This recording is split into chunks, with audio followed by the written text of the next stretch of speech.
جمعہ بھی نہیں پڑھیں گے، عید بھی نہیں پڑھیں گے، لاکھوں اسی میں ہوں گے جنہوں نے ایک روزہ نہیں رکھا ہوگا، جنہوں نے ایک نماز نہیں پڑھی ہوگی۔ کیا یہ نہیں ہیں میرے سفینے اور آپ کے سفینے میں سوراخ کرنے والے؟ کیا صرف فوج ہے یا پولیس ہے یا واپڈا ہے یا بیوروکریسی ہے یا افسر شاہی ہے؟ ہمارے ہی تو بھائی ہیں، وہ میرے آپ کے بھائی ہیں، ان کے لیے دعا کرو، اللہ پہ چھوڑ دو۔ جانتے نہیں وہ سب سے شدید عذاب ظالم حکمران کو ہوگا۔ حضرت حسن بصری فرماتے ہیں اگر تمہارا دشمن اللہ کا نافرمان ہے تو بدلہ لینے کی نیت چھوڑ دو، اللہ خود ہی کفیل بن جائے گا۔ تو میرے بھائیوں، اس وقت اللہ کا عرش آ چکا ہے، وہ توبہ کی طلب کر رہا ہے۔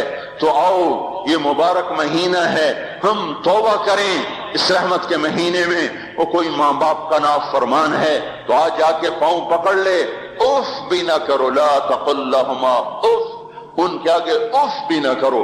اف ہماری زبان میں جو ہم کہتے ہیں نا کہیے اف بھی نہ کرو۔ عبداللہ بن عمر حرم شریف میں ہیں، ایک بدو نے ماں کو طواف کرایا، کندھے پہ بٹھا کے کرایا، تھک گیا، پھر آ کر حضرت عبداللہ بن عمر سے کہنے لگا حضرت میں نے اپنی ماں کا حق ادا کر دیا، طواف کرایا، ماں کا حق ادا ہو گیا؟ تو حضرت عبداللہ بن عمر نے فرمایا تیری ماں نے تجھے پالتے ہوئے جو ایک لمبا سانس لیا تھا، تو نے ابھی ایک سانس کا حق بھی ادا نہیں کیا، ابھی ایک سانس کا بھی حق ادا نہیں ہوا۔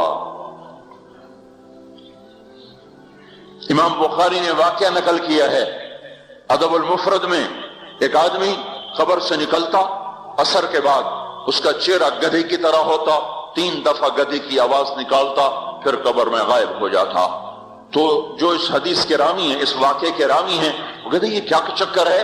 کہ یہ شخص شرابی تھا، شراب پیتا تھا، اس کی ماں روکتی بیٹا شراب نہ پیا کر، تو اسے کہتا تھا کھوتے کی طرح مت بکواس کیا کر، کھوتے کی طرح ہینگتی رہتی ہے، گدھے کی طرح ہینگتی رہتی ہے۔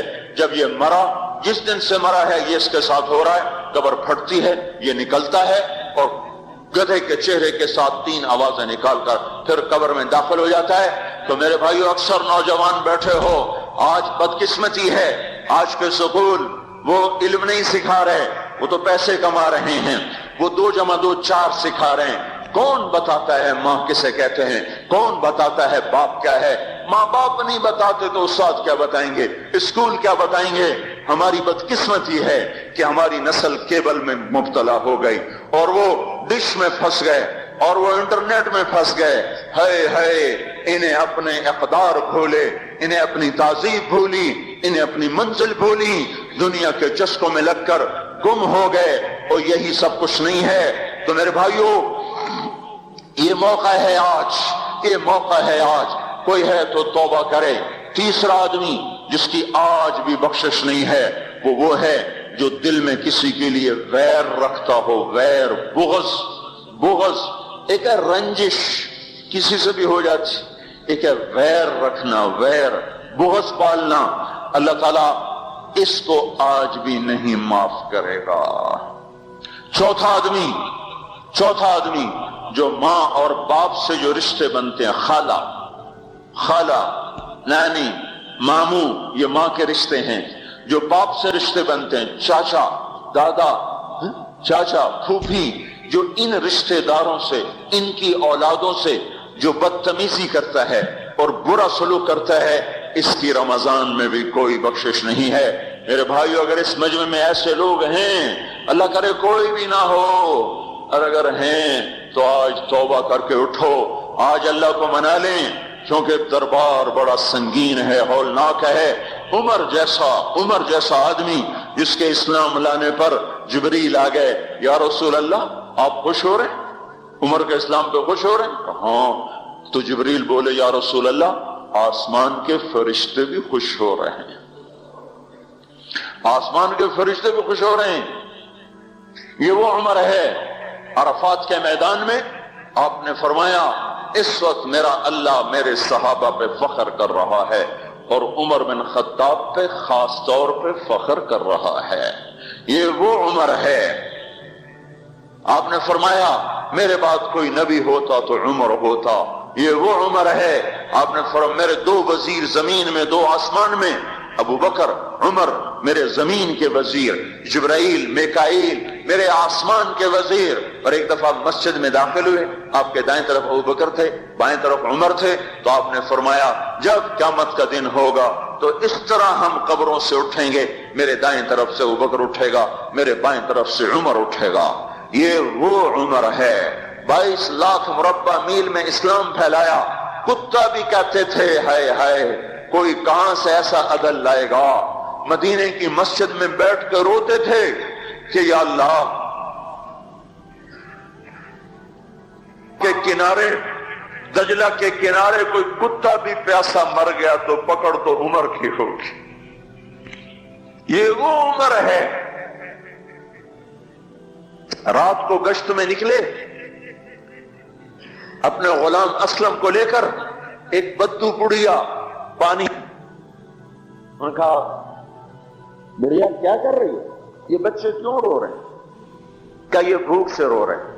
کہانی میں کیا ہے؟ کہا کچھ بھی نہیں ہے، پانی رکھا ہوا ہے صرف، کیونکہ گھر میں کچھ نہیں ہے تو ان کو بہلا رہی ہوں کہ روتے روتے سو جائیں گے. پھر اس نے کہا عمر اور میرا فیصلہ اللہ کے دربار میں ہوگا. تو عمر پر کپ کپی طاری ہو، آنسو بہ پڑے. فرمانے لگے عمر کو تیرے حال کی کیا خبر؟ تو اس نے کہا تو ہمارا خلیفہ کیوں بنا ہے؟ اگر ہمارے حال کی خبر نہیں رکھتا تو ہمارا بادشاہ کیوں بنا ہے، ہمارا خلیفہ کیوں بنا ہے؟ اللہ کے ہاں گریبان پکڑ گئی عمر کا. اسی وقت بھاگے، بیت المال سے کھانا نکالا، سامان نکالا، بوری میں بھرا. ان کے غلام نے کہا میں اٹھاؤں؟ کہ قیامت کا بوجھ بھی میرا تو ہی اٹھائے گا. اپنے کندھے پہ رکھا. 22 لاکھ مربع میل کا حکمران، جس کے کوڑے کے سامنے بڑے بڑے تھر تھرا جائیں، کندھے پہ بوری کو رکھا، بھاگے، پہنچے، پنیر نکالا، کچھ گندم نکالی، کو گھی نکالا، اس کو آگ پہ چڑھایا، لکڑی میں لکڑیاں لگائیں اور دھواں، اور اس میں پھونکے مار رہے، لکڑیاں گیلی اور وہ جل نہیں رہی، دھواں اٹھ رہا. تو ان کے غلام اسلم کہتے تھے میں دیکھ رہا تھا کہ دھواں حضرت عمر کی گھنی داڑھی میں سے یوں نکل نکل کے آنکھوں کو چڑھ رہا، ناک کو چڑھ رہا، اور وہ اس میں پھونکتے رہے یہاں تک کہ آگ جلی. پھر کھانا خود تیار کیا، پھر پلیٹ میں ڈال بچوں کو دیا، پھر ان کو بیٹھ کے دیکھنے لگے. اسلم نے کہا چلے اٹھیں؟ کہا نہیں، ان کو روتا دیکھا ہے، ان کو ایک دفعہ ہنستا دیکھ لوں پھر اٹھوں گا. یہ وہ عمر ہے، یہ وہ عمر ہے. ایک بدو آیا، رات کو گشت میں نکلے، وہ باہر اس کا خیمے کے باہر پریشان بیٹھا. کیا ہوا بھائی؟ کہ میری بیوی کو بچہ ہونے والا ہے، کوئی اس کی خبرگیری کرنے والا کوئی نہیں ہے، پتہ نہیں کیا ہوگا. حضرت عمر بھاگے، اپنی بیوی کو اٹھایا. اٹھو کس کی؟ خلیفہ کی بیوی، 22 لاکھ مربع میل کے حکمران کی بیوی. ایک جنت کا کام آ گیا، جنت کی کمائی کا موقع آ گیا. بیوی کو ساتھ لیا، ایک معصوم، ایک غریب دایا، ایک غریب بدو کے گھر پہنچا دیا. انہوں نے بچہ، وہ اندر گئیں، اس کا کام کیا، بچہ پیدا ہوا. ان کا امیر المومنین اپنے دوست کو بچے کی خوشخبری دیں تو بدو کے پاؤں کانپنے لگے کہ یہ کیا ہوا؟ یہ آپ ہیں؟ کا غم نہ کر، فکر نہ کر، میں تیرا ساتھی ہوں.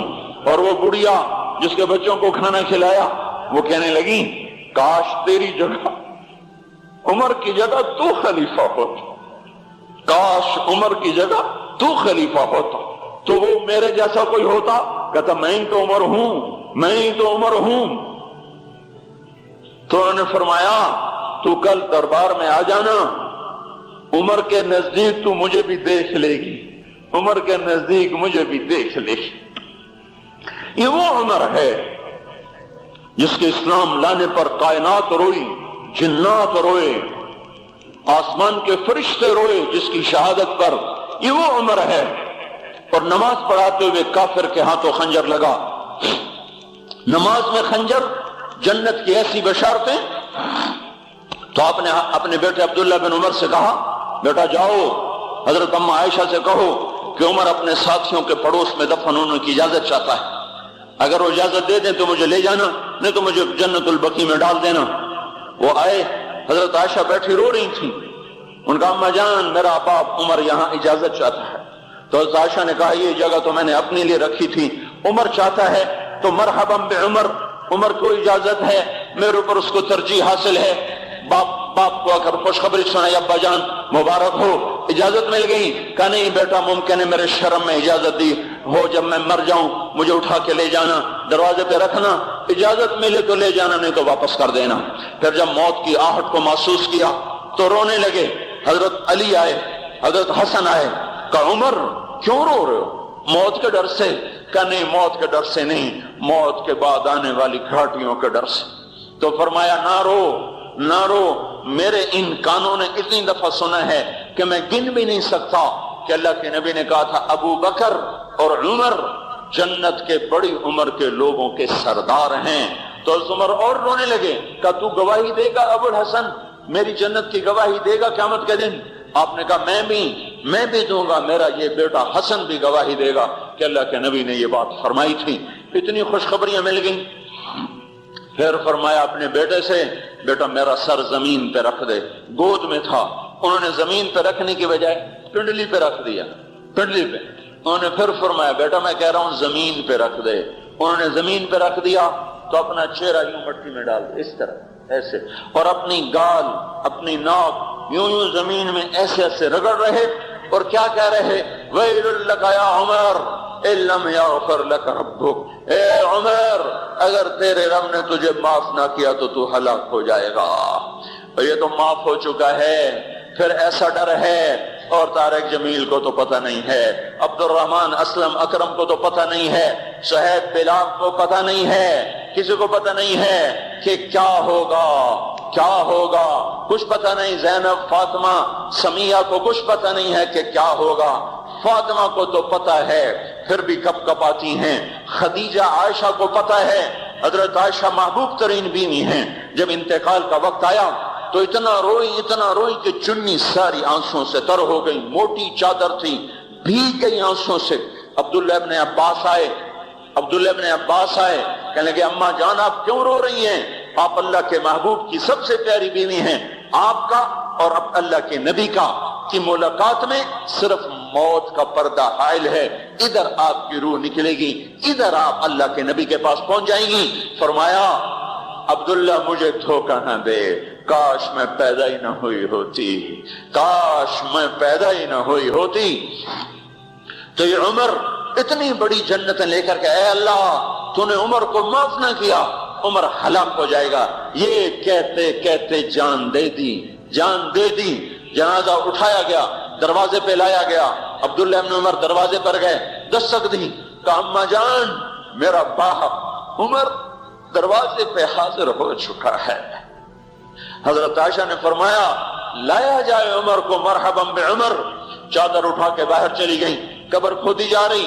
حضرت عبداللہ ابن عباس فرماتے ہیں کسی نے میرے کندھے پہ ہاتھ رکھا، میں نے پیچھے مڑ کے دیکھا تو حضرت علی کھڑے تھے اور آنکھوں سے آنسوں کے سے سیل رواں تھا، وہ فرما رہے تھے عمر اللہ کی قسم مجھے پتا تھا تو یہیں دفن ہوگا،